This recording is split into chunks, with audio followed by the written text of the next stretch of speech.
မင်္ဂလာပါ Potato Science ခုမှာတက်ရောက်သင်ကြားခဲ့တဲ့ကျောင်းသားအောင်ခန့်ဆွေဖြစ်ပါတယ်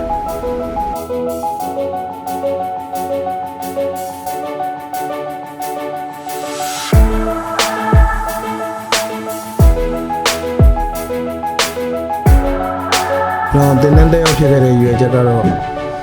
ဇိုင်းလောကကိုစဝင်မယ်ဆိုတော့ကိုယ့်ကိုယူကျူအနေစလေ့လာကြည့်တယ်အဲ့ဒီမှာကို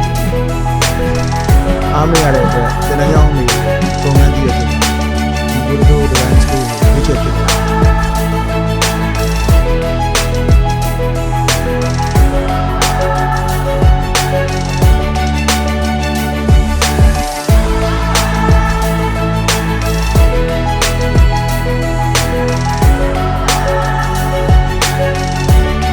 ဒီနေ့မတည့်ရောက်ခင်တော့ဒီဇိုင်းပိုင်းကြီးနဲ့ပတ်သက်ပြီးတော့ကိုယ့်ကိုအားရခြင်းလည်းမရှိဘူး။ဒီနေ့အစဒီတက်ရောက်ပြီးတဲ့အချိန်နဲ့ကွာခြားသွားတာတော့တော်တော်ကြီးကိုကိုယ့်ကိုပြောင်းလဲသွားတယ်ဒီမှာကြောင်ညာရေးဆွဲမှုပိုင်းတွေမှာရော photo manipulation လုပ်တဲ့ပိုင်းတွေမှာရော logo ပိုင်းတွေမှာရော color theory တွေ brand and control ပိုင်းတွေအကုန်လုံးမှာကိုယ့်ကိုကျင်းသားမှုတော်တော်ဖြစ်ခဲ့ပါတယ်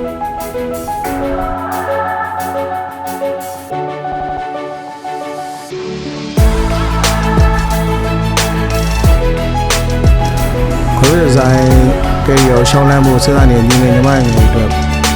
ကိုယ်ပိုင်ကြိုးစားအထောက်မှုနဲ့ဒီပိုရိုဒီဇိုင်းကဆရာရဲ့တင်ပြပြတာမျိုးနဲ့ပေါင်းလာရင်0 level နဲ့ hero level ကိုချိန်ခဏအတွင်းမှာရောက်ရှိနိုင်တယ်။အမှတ်ခံတယ်